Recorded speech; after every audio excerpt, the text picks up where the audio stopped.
अभी 1 मार्च को अजय मलिक की टांग गंवा दी झारखंड के ऑपरेशन में। उसके बाद सीनियर कहीं और से यूपीएससी से चयनित होता है, उसके एक प्रमोशन में 15 से 16 साल लगते हैं। राइट्स चाहिए और इक्वल अपॉर्चुनिटी। हमारे घर वाले हमारे पिछले 12 साल से नौकरी कर रहे हैं, उन्हें अभी तक एक भी प्रमोशन नहीं मिली है। इसको अम्ब्रेला कराते हमें अपने हक मांगने पड़ते हैं। आज हमारा देश का जवान है, वो हमारे भी बच्चे हैं, अब कहाँ जाएंगे, कहाँ जाएंगे? जवानों की ओल्ड पेंशन के अधिकारी ही अपना अधिकार नहीं ले पा रहे हैं, तो वो जवान को कैसे कहेंगे कि हम उनका अधिकार लाभ है। और हमें अपनी न्यायपालिका को पूरा गुजारिश करना चाहूँगी और ये संघर्ष हमारा चलता रहेगा।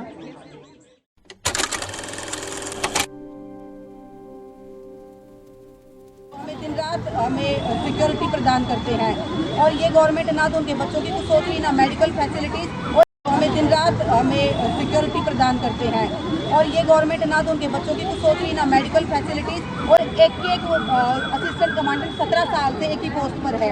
अभी 1 मार्च को अजय मलिक, जो मेरा बहुत अच्छा दोस्त है, इवन जॉब में लगने से पहले और दिल्ली यूनिवर्सिटी से उसने लॉ की थी, उसने अपनी टांग गंवा दी झारखंड के ऑपरेशन में। उसके बाद भी उसका ये जज्बा था कि 1.5 घंटे तक वो गोलियां चलाता रहा। उसको अपनी और पूरे जवानों की थी कि कभी औरों को कुछ ना हो जाए। तो ये जज्बा है पैरामिलिट्री का कि खुद शहीद होने के बाद या खुद चोट लगने के बाद भी दूसरों को बचाना, वो कभी भी एक IPS नहीं कर सकता। तो ये काले कानून हम रद्द करवा के रहेंगे और सुप्रीम कोर्ट का जो डिसीजन है वो लागू किया जाए, उसको अमल में लाया जाए, उसको रद्द ना किया जाए। सीनियर कहीं और से आएगा, वो भी वो जिसको ज़्यादा कुछ पता नहीं, न एरियाज़ के बारे में पता है, न ही वहाँ के फैक्ट के बारे में पता है, न ही वहाँ के चीज़ों के बारे में, वहाँ जो लोकल है वो क्या परेशानी चाहिए और जवान क्या परेशानी चाहिए। तो यहाँ जवान जब तालमेल बैठ जाता है ना वहाँ के लोकल से, तब नक्सलाइट खत्म होते हैं, तब वहाँ पे आतंकवादी खत्म होता है। ऐसा नहीं कि आतंकवाद यूँ ही खत्म हो जाए। यहाँ ऊपर बैठे हुए लोग क्या उसका ऑर्डर करना पड़ेगा, ऑर्डर कर दिया गया है, ये चीज़ हो जाना चाहिए। यहाँ उन्होंने ऑटो करके यहाँ आप जब 75 आप कर रहे हो कि प्रमोशन होगा, तो हमारे यहाँ से नीचे से ऊपर कौन आएगा? एक एक प्रमोशन जो है, एक जो प्रोत्साहित करते हो, शाबाशी देते हो, उससे एक हौसला बढ़ता है। यहाँ पे कोई प्रोत्साहित नहीं किया जा रहा है, कोई हौसला नहीं दिया जा रहा है। ये कहा जा रहा है कि आप 10-15 साल तक एक जगह पर बैठे रहो, उसी जगह वही परिवार आप रहते हो। कभी तो वो जवान सोचेगा कि हम भी ऊपर जाएंगे, फिर हम भी अपने हिसाब से ये बताएंगे कि ये कमी है, ये चीज़ नहीं समझेंगे। क्योंकि एक तरफ तो आप अपनी बिल्कुल गाँव पर लगा रहे हो, आप बॉर्डर्स पर सेवाएं दे रहे हो, लेकिन मोटिवेशन कुछ नहीं है, ना तो फाइनेंशियल बेनिफिट्स मिल रहे हैं और ना ही प्रमोशन उनको मिल रही है। यहाँ पे जवान अपना फैमिली लाइफ भी काफ़ी फैमिली लाइफ तो है ही नहीं। फैमिली लाइफ में कैसे होगा? अभी हम यहाँ पे हैं, अभी 3 महीने के बाद मेरा ट्रांसफर हो जाएगा, मैं चली जाऊँगी। आप CAF फोर्सेस में ऑफिसर हैं? नहीं, मैं नहीं, मेरे हस्बैंड हैं। अगर हस्बैंड जाएंगे तो जाहिर सी बात है हमें भी तो यहाँ से मूव करना पड़ेगा, या तो अगर कहीं ऐसे अपने घर जाना पड़ेगा या कहीं भी जाके हमें रहना पड़ेगा। तो आप इस चीज़ को सोचिए कि बच्चों का एजुकेशन, फैमिली लाइफ या किसी अपने घर से भी जुड़ाव, तो हम जो रिश्तेदार हैं, नाते रिश्तेदार या बाकी सब चीज़ें कहीं कुछ नहीं होती है, सब चीज़ें खत्म है। हमें ये काम करना और जो चीज़ें चल रही थी वो अंदर और जो कागजी कार्रवाई होती है उसके आधार पर चल रही थी, और हमें एक उम्मीद थी सरकार से, न्यायालय से। तो जाहिर सी बात है सुप्रीम कोर्ट ने तो अपना सब कुछ सुना दिया, पक्ष में एक बार नहीं 2-2 बार इस चीज़ को एग्री किया है कि हाँ ऐसा होना चाहिए, लेकिन सरकार अपने जो आज यहाँ पे आप देख सकते हो कि आज शौर्य दिवस के अवसर पर यहाँ पे CRPF के टुकड़े पूरे पाकिस्तान आर्मी को स्पष्ट कर दिया और हमारी शहादत के लिए शौर्य दिवस पूरा भारतीय पुलिस मनाती है। उस दिन के अवसर पे हम सब यहाँ पे एकत्रित इसलिए हुए थे, हमें समझने की जरूरत है। CRPF बिल आया, वो हम पहले जो CRPF के या CAPF के जितने भी 500 बल, उनके जवानों का, अधिकारियों के लिए, चाहे वो ओल्ड पेंशन हो, चाहे उनके प्रमोशंस हो, इन सब पे जो सरकार है वो एकदम ही ध्यान नहीं दे रही। सरकार अपने आप को राष्ट्रवादी कहती है, लेकिन जब इनके अधिकारों की बात आती है, आप अधिकारी जो क्लास 1 ऑफिसर होता है, UPSC से चयनित होता है, उसके एक प्रमोशन में 15 से 16 साल लग रहे हैं और उसके बाद भी अभी उम्मीद नहीं है कब होगा। जवानों के ओल्ड पेंशन के लिए दिल्ली हाईकोर्ट, माननीय दिल्ली उच्च न्यायालय ने फैसला दिया 11 जनवरी 2023 को, उसको पलट के ये सरकार, राष्ट्रवादी सरकार, चली गई सुप्रीम कोर्ट और अभी भी वो लंबित है, ओल्ड पेंशन नहीं मिल रहा। कोई भी सरकारी नौकरी में आता है कोई व्यक्ति, तो उसके दिमाग में होती है स्टेबिलिटी, फाइनेंशियल स्टेबिलिटी, पारिवारिक जो आपका भविष्य है वो स्टेबल हो। जब आप इस अक्षम होते हैं उस समय जो पेंशन होती है वही आपको सहारा देती है, सरकार वो भी नहीं दे रही। हालांकि दिल्ली उच्च न्यायालय ने साफ कहा है कि हम armed forces of the union है कॉन्स्टिट्यूशन के अकॉर्डिंग। रही बात IPS लीडरशिप की, हम we are not against any service, लेकिन IPS लीडरशिप तब कहाँ थी जब 2004 में ओल्ड पेंशन से हमें हटाया गया। संविधान तो इतना पढ़ा होता है उन्होंने भी, उनको पता होता है कि संविधान के अकॉर्डिंग हम आपको 246 आर्टिकल उनको नहीं पता थे उनको। और जब लीडरशिप की बात आती है प्रमोशन की, तो जवानों के प्रमोशन भी आज तक नहीं हो रहे हैं, ओल्ड पेंशन नहीं मिल रहा है, 100 दिन की छुट्टी नहीं मिल रही है, तो लीडरशिप कहाँ है? कोऑर्डिनेशन के नाते CAPF बिल आया है। जब आपको प्रमोशंस के लिए SAG IG रैंक तक दे दिया गया, वो सुप्रीम कोर्ट तक जाके रिव्यू पिटीशन खारिज करवा के चली आई सरकार, फिर ये उसको सर्कमवेंट करने के लिए, केवल उसको हटाने के लिए और violation of the supreme court करने के लिए आप एक बिल लाते हैं जिसमें कि कहा जाता है कि 50% IG होंगे, कम से कम 67% ADG होंगे और 100% SDG DG होंगे। यानी कि जो अधिकारी जान गंवा रहे हैं अपने सुकमा में, कश्मीर में, नॉर्थ ईस्ट में, उनका भविष्य कुछ नहीं है। वो बस अपने पाँव उड़वाएं, अपनी जान दें, अपना बलिदान दें, सर्वस्व निछावर करें, लेकिन ना उनको पेंशन मिलेगी, ना उनको प्रमोशन मिलेगा, ना उनको कोई मूलभूत आवश्यकता जो है उनकी पूर्ति होगी। उनके परिवार वाले, उनके बच्चे, उनकी पत्नियां सड़कों पे हैं, गुहार लगा रही हैं सरकार से। ये दिन देखने के लिए किसी ने वोट दिया था इस सरकार को जो अपने को राष्ट्रवादी कहती है। मुझे पता है कि सरकार के जो आला दर्जे के मंत्री हैं, चाहे वो गृह मंत्री जी हो या प्रधानमंत्री, उनको पता भी नहीं कि इसका कितना व्यापक असर हो रहा है। उन्होंने केवल एक सर्विस के उसके लिए एक साइन कर दिया जो पता भी नहीं है। आप देखिए गृह मंत्री जी संसद में, चाहे राज्यसभा में या लोकसभा में, जब ये पारित हो रहा था तो आए भी नहीं, गृह राज्य मंत्री आए थे। तो इसका मतलब ये क्लियर है कि उसको सीरियस ही नहीं है। जवानों का मुद्दा मैं क्लियर बताना चाहता हूँ सरकार को भी और जनता को भी, ये केवल कुछ लोगों की बात नहीं है, ये करोड़ों परिवारों की बात हो रही है और पूरे देश की आंतरिक सुरक्षा और नेशनल सिक्योरिटी, राष्ट्रीय सुरक्षा की बात हो रही है। जब जवानों का मनोबल गिरा होगा, अधिकारियों का मनोबल गिरा होगा, तो देश कैसे सुरक्षित होगा, कैसे हम चैन से सो पाएंगे? तो इसके लिए प्रत्येक नागरिक को आवाज़ उठानी होगी। सोशल मीडिया पे जिस भी तरीके से जिस पटल पे आवाज़ उठा सकते हैं उठानी चाहिए। जय हिंद। आप क्या कहते हैं? आप बोलते हैं कि आप अपने कर्म कर रहे हैं और आप अपने भगवान पे छोड़ रहे हैं, हम सुप्रीम उच्चतम पे ट्रस्ट कर रहे हैं, उच्चतम न्यायालय पे हम ट्रस्ट कर रहे हैं। हम बोलते हैं कि आप जो फैसला करेंगे हमारे हक में, हमने अपना पक्ष रखा, आप कर रहे हैं, आप नक्सलीज के साथ फाइट कर रहे हैं, आप MP और इवन क्रिमिनल्स को सिक्योरिटीज दे रहे हैं, थ्रेट है उनकी लाइफ के लिए, इट्स वेरी डिवर्सिफाइड। अब वहाँ पे हमें बहुत सारी डिफरेंट कंडीशन से गुजरना पड़ता है। आप अपने खाने का पता नहीं है, आपके मेंटल फिटनेस का पता नहीं है, आपकी मेंटल जो आपको गाइडेंस मिलनी चाहिए वो नहीं पता, बहुत डिवर्सिफाइड है आपका वर्किंग स्टाइल और कल्चर। इसकी वजह से क्या होता है, जब आपकी ऑफिसर अपने घर आता है और सोल्जर्स की भी बहुत इश्यूज होते हैं जो एक ऑफिसर हैंडल करता है, उसके घर के बाहर क्या इश्यूज आ रहे हैं, उसकी फैमिली को क्या है, माँ बीमार है, छुट्टी की वजह से जा नहीं पाता, और दूसरे जो उसके सपोर्टिव फैमिली मेम्बर्स होते हैं या हम उनके नेट ऑफ सिक्योरिटीज़ वो बहुत स्ट्रॉन्ग होती है। हम लोग उस नेट में आते हैं, हम लोग उनको सिक्योरिटी प्रोवाइड करते हैं जहाँ पर वो मेंटली ठीक रह पाएँ, उनके चीज़ें मैनेज की जाएँ। एक ऑफिसर अगर हम यहाँ पर भी लेडीज़ हैं, वो बैंक का काम हो, बच्चों के एडमिशन का काम हो, पेरेंट टीचिंग मीटिंग हो, और इवन इनके लिए उनके राइट्स की बात हो तो वो खुद ही नहीं पाएंगे, हमें यहाँ पर आगे इनके लिए बोलना पड़ता है। We are their voice, even socially, professionally और personally we are just there to handle and उनके लिए हम लोग यहाँ पे किसी से झगड़ा या कोई एंगर में नहीं खड़े हैं, हम लोग खड़े हैं यहाँ पे जस्टिस नंबर 1। नंबर 2, यहाँ पे जो कोर प्रॉब्लम है उसकी सिर्फ ये है, हमें इक्वल राइट्स चाहिए और इक्वल अपॉर्चुनिटीज चाहिए, हम किसी का राइट या उसका अपॉर्चुनिटी छीनने के लिए नहीं। तीसरा यहाँ पे क्या है कि फोर्स का जो कोर प्रॉब्लम है, वो प्रॉब्लम ये है कि हमें हमारा जो हक है वो ही नहीं मिलता, और उसके ऊपर हमें फेयरनेस चाहिए कि हमें जैसे दूसरों को मिल रहा है, दूसरे फोर्सेस को इक्वल अपॉर्चुनिटी, प्रमोशन अपॉर्चुनिटीज़ हैं, हमें वो चाहिए। इसका इम्पैक्ट क्या होता है कि इम्पैक्ट इसमें ये इशूज आते हैं कि मोटिवेशन जो है फोर्स के एम्प्लॉइज़ का, सोल्जर्स का, वो इतना ख़राब हो जाता है कि किस हालत में रहते हैं, उनके क्या चैलेंजेस हैं, उसके बारे में कोई बात ही नहीं करना चाहता, उसको लोग अनदेखा कर रहे हैं। जैसे हमने आँख पे पर्दा डाला हुआ है, उनके बारे में बात ही नहीं करना चाहते। फिर उसकी वजह से फैमिलीज इतना सफर करती हैं, फैमिलीज का मोटिवेशन खत्म हो जाता है।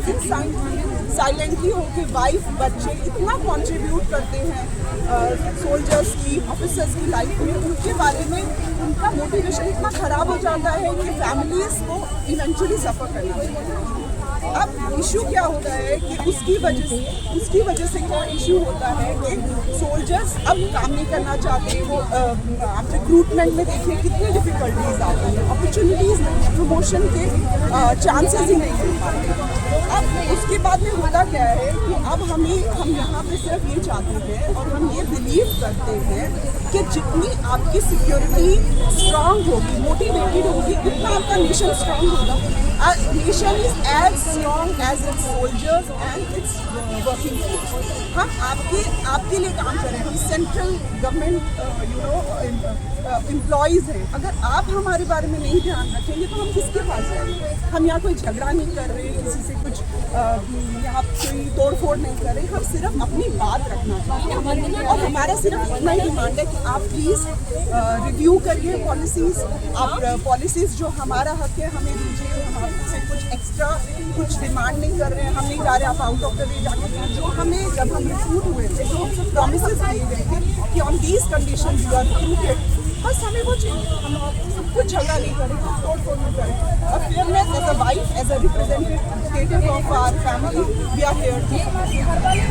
पेंशन भी नहीं है, आफ्टर रिटायरमेंट पेंशन भी नहीं है। सबसे बड़ी बात है कि आप टेंशन भी नहीं।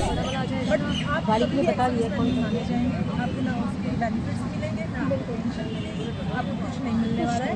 चाहे आप BRS लेके घर चले जाओ, आपको बैठना ही तो है, क्योंकि ऑलरेडी इतना ज़्यादा बेरोजगारी है, उन्हीं को जॉब नहीं है, तो हम घर बैठेंगे, हमें क्या करेंगे? हमें तो पता ही है। आने वाली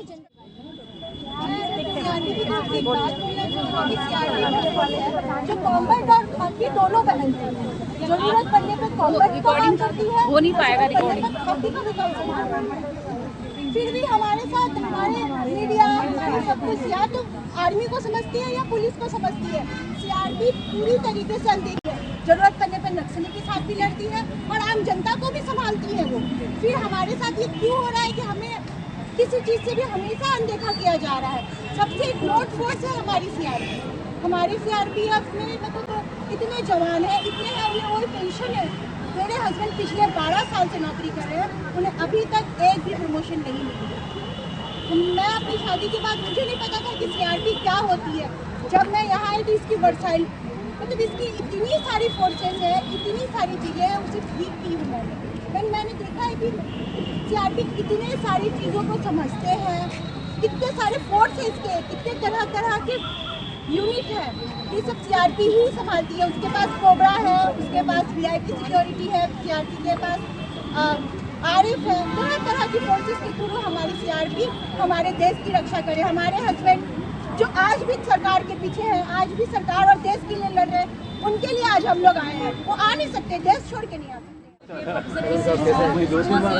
करता है, कैसे एग्जाम देता है कि उसको एक अधिकारी बनेगा, उसको प्रमोशन मिलेंगे, समाज में जाता है तो 10 साल बाद जाता है तो वो पहले AC था फिर DC बन जाएगा। पर यहाँ पे वो 20 साल बाद भी जा रहा है तब भी AC है, AC से भर्ती हुआ अभी भी AC है। तो उसके अंदर एक उसका मनोबल टूट गया है। हाँ, उसका मनोबल अभी टूट गया है, वो हताहत हो गया है उसके सरकार के प्रति उसकी द्वेष तो नहीं कहेंगे, पर आप जो भी बोलो ना, जो सबका मनोबल क्या करें, फिर हम लोग क्या करें? सरकार के प्रति निराशा सरकार के प्रति निराशा आ गई है और उनका मनोबल टूट गया है और उनका कैरियर ग्रोथ रुका है। उनका ऑगस्ट का दर्जा देना चाह रहे थे, वो भी नहीं दिया। सुप्रीम कोर्ट ने एक्चुअली फैसला फेवर में CRPF के पैरामिलिट्री के फेवर में किया, पर उस सुप्रीम कोर्ट के जजमेंट को नलीफाई करने के लिए ये सरकार लेके आई है जो सिर्फ IPS को अम्ब्रेला प्रोटेक्ट करवा रहा है। ठीक है, इसके विरोध में हम यहाँ पे इकट्ठे हुए हैं और इसमें OPS बिल पे भी कोई बात नहीं हुई है, OPS के ऊपर भी कोई बात नहीं हुई है, ऑगस्ट के ऊपर भी नहीं कुछ इसमें है। तो हम चाहते हैं कि हमारे शहीदों को, हमारे जो मार्टर जितने भी हैं उनको शहीदों का दर्जा दिया जाए, जैसे कि आर्मी में देते हैं। वो भी गोलियां खाते हैं पैरामिलिट्री वाले, क्या वो उनको शहीदों का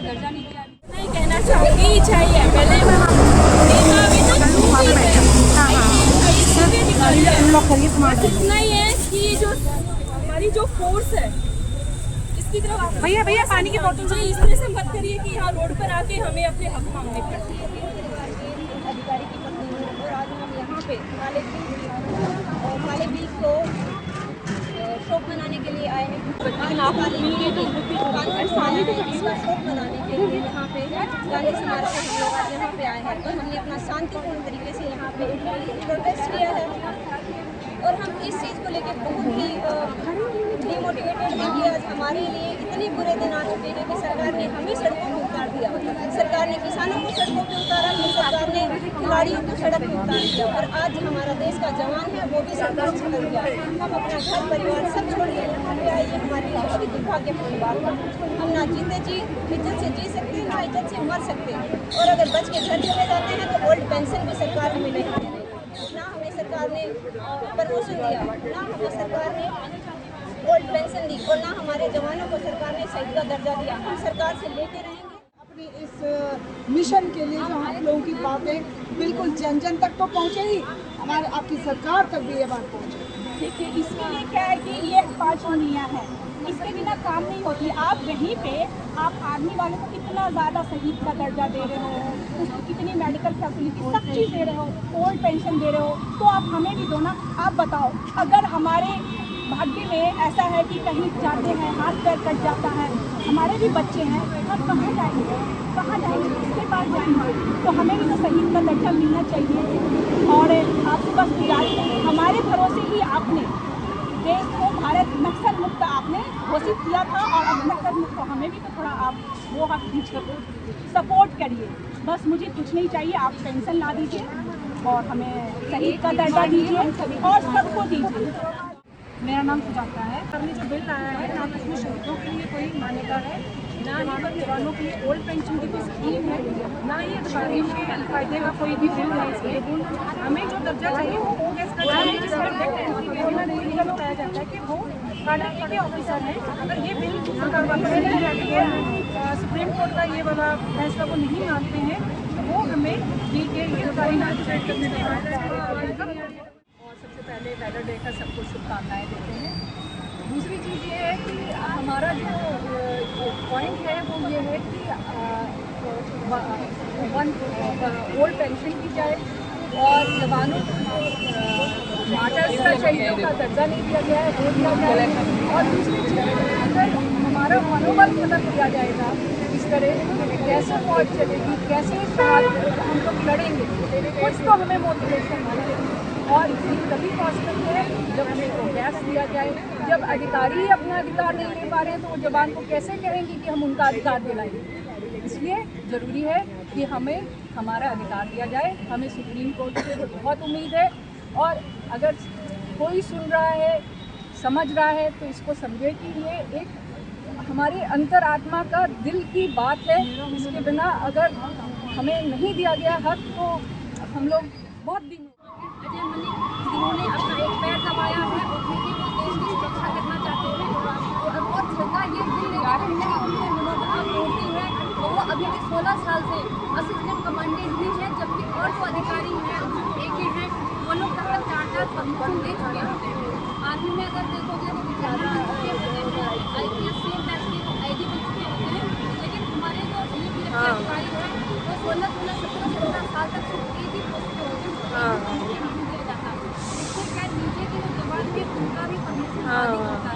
लेकिन ठीक है मामा करते हैं 5 जवानों का प्रमोशन हुआ है तो हम इस बिल के खिलाफ है और हमें अपनी न्यायपालिका को पूरा भरोसा है तो हमें न्याय देंगे और हम न्याय राइट्स के लिए इकट्ठे हुए हैं हम सब यहाँ पर और ये संघर्ष हमारा चलता रहेगा जब तक हम इसको अचीव नहीं कर लेंगे। इसके आगे फिर हम प्लान करेंगे कि हमें किस तरह से अपनी बात गवर्नमेंट तक पहुँचानी है। मैम आज यहाँ राजघाट में इकट्ठा होने का उद्देश्य क्या है, जो यहाँ पे गैदरिंग हुई है इतनी? आज वेलर डे है जी मैम। इस उपलक्ष्य में हम लोग यहाँ पर आए हैं अपने शहीदों को नमन करने, उनको श्रद्धांजलि देने के लिए।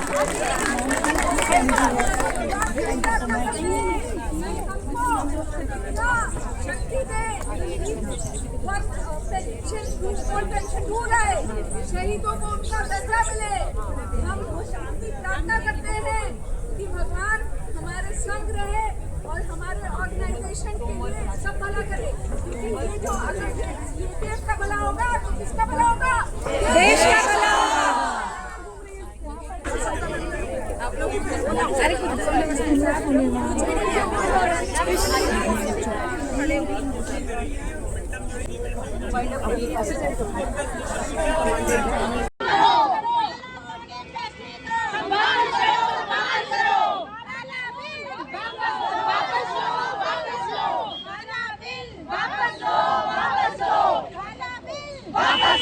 वापस लो।